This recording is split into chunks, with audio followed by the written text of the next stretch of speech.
The people of this world, they are the ones who come to the aid of others. I heard this phrase from my grandfather when he was writing something in an old diary. I had asked, "Grandpa, what does that mean?" He smiled, placed his finger on my forehead, and said, "My child, there are two types of people in this world. One, those who weigh everything for their own benefit, and the other, those who consider the pain of others as their own. And remember, the real world is the one that comes to the aid of others, be it a human or an animal." That saying of my grandfather was etched into my heart that day, but its true meaning became clear to me the day Hamza came into my life. Hamza was a disabled boy in our neighborhood. Unable to walk, he always managed with an old wheelchair.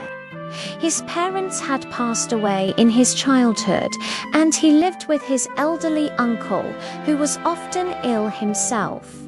The kids in the neighborhood, including me, often made fun of him, pushing his wheelchair and laughing.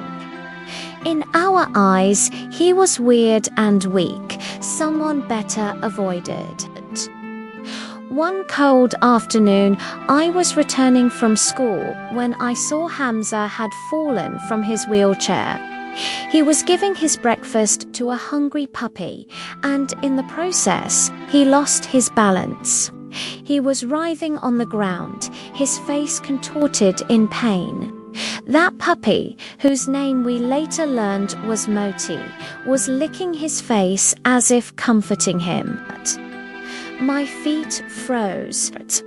I saw on one side the boy I made fun of every day, and on the other, a speechless animal standing by him in his pain.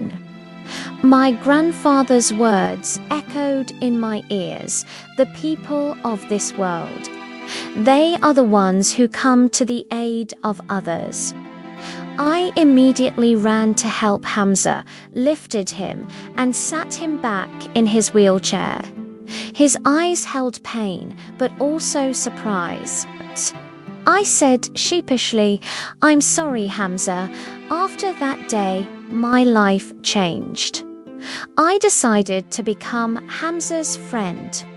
I started visiting his house daily, taking him to school, carrying his books. At first, he was a bit cautious, but eventually he accepted my friendship. I discovered that Hamza was an intelligent and sensitive boy. He loved poetry and could mimic the sounds of birds, dogs, and cats. And Moti the dog was his most loyal companion. Hamza had found him injured in a trash-filled park and saved him by feeding him from his own meager meals. One day, Moti fell very ill. He stopped eating and drinking and lay curled up in a corner.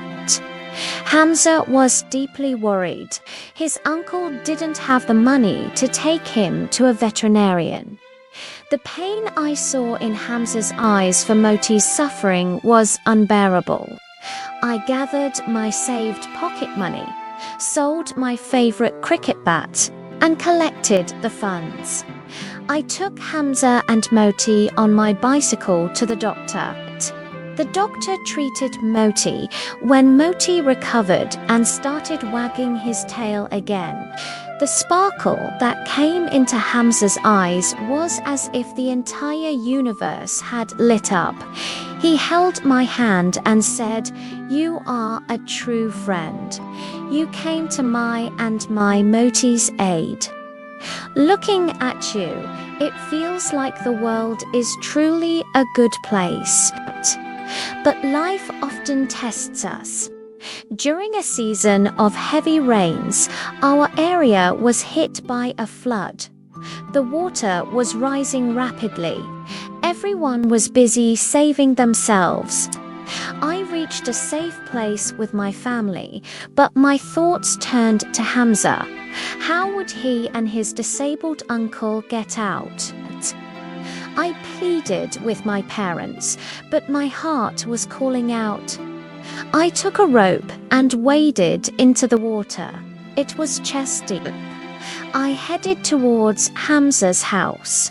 When I reached there, I saw Hamza trying to wheel his uncle out, but the wheelchair was stuck due to the force of the water. Moti was barking loudly, as if calling for help. I immediately tied the rope around Hamza's uncle and started pulling him towards safety. Hamza held Moti in his lap. We were struggling to move forward when suddenly a strong current came and Hamza's foot slipped.